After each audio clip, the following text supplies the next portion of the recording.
One of the things that really makes Ableton Live stand out is the session view. And if you've been wondering how to make music with the Ableton Session view, then this Ableton Live 10 tutorial is for you, as I'm going to be going over how to use Ableton Session view for beginners. I'm Zane from audiotech.tv.com, and on this channel I do weekly audio tech tips, tutorials, and reviews to help you conquer the tech and unleash your creativity. If you want to check out even more audio tutorials after this one, including more Ableton Live tutorials, check the description. Now let's get into this Ableton Live 10 tutorial. I'm just going to quickly go over the sections of the session view and explain how they work. Then we'll get into the fun stuff. In here you'll notice these vertical columns, and these are called your tracks.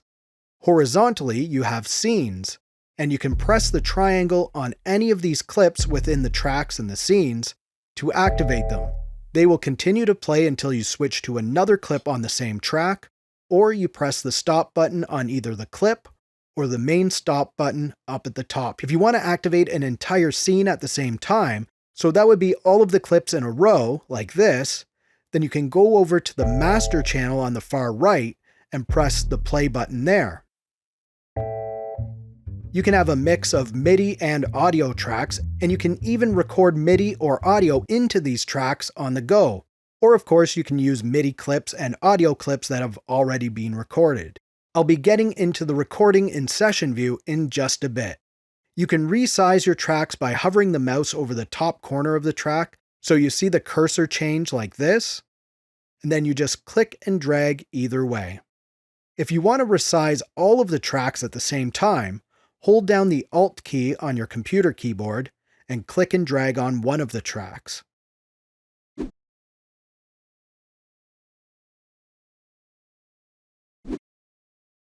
I mentioned this earlier, you have a master channel over here, and you may also have a couple of effects buses here as well.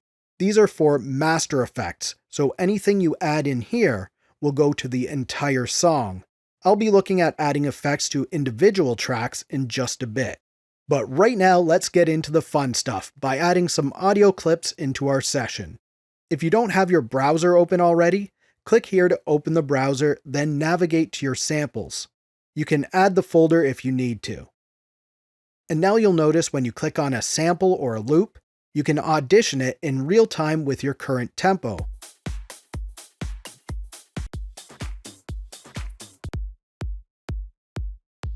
This can really come in handy if you're playing some clips in your song and you wanted to audition some more. You just click on the clip and you'll be able to hear how it sounds with your current song.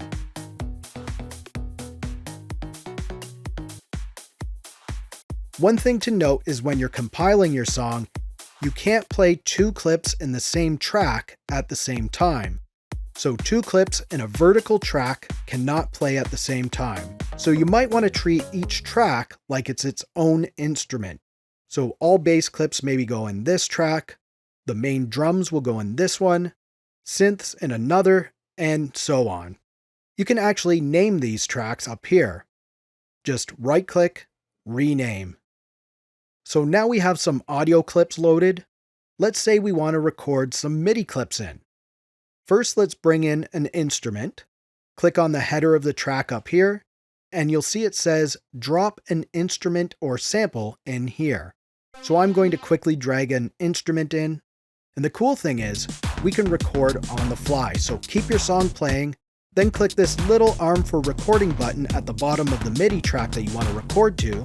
Then when you're ready to record, press the little circle button on the clip that you want to record to. You'll see it count you in, and then just record.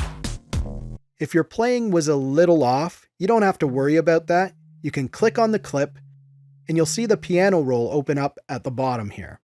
You can drag your notes around, delete notes, or quantize them to the grid by pressing Ctrl and the U button on your computer keyboard. If you don't have a MIDI controller and you still want to record some MIDI, you can actually press this button up here in the top right, and this will allow you to use your computer keyboard as a MIDI keyboard, and you can record that. If you're enjoying this video so far and getting some value out of it, please hit that thumbs up button. Now let's get back into the Ableton Live 10 tutorial. Alright, we have a MIDI clip and some audio clips. But now I want to record some audio into a track, maybe just some claps. So the same as before, click the little arm for recording button at the bottom of an audio track. Then when you're ready, click the circle on the clip that you want to record to, wait for it to count you in, and then record. If your timing was a little off, you can click on the clip, and you'll see your waveform at the bottom here. And then you can adjust the start and end of the clip by moving these markers around as needed. If you need help setting up your audio interface in Ableton Live for recording, I've actually done another video that shows you how to do that. I'll link to it in the description.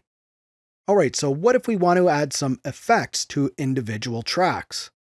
Double-click on the header of the track up here, and now you'll see it say Drop Audio Effects here, so you can easily drag and drop any effect onto that track.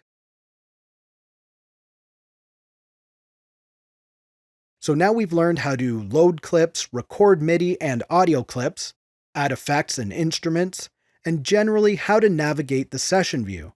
Now, what if we want to record our session so we can play it back later?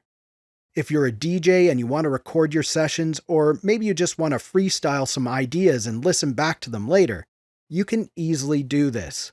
Just hit the main record button up here and start launching clips and recording your song.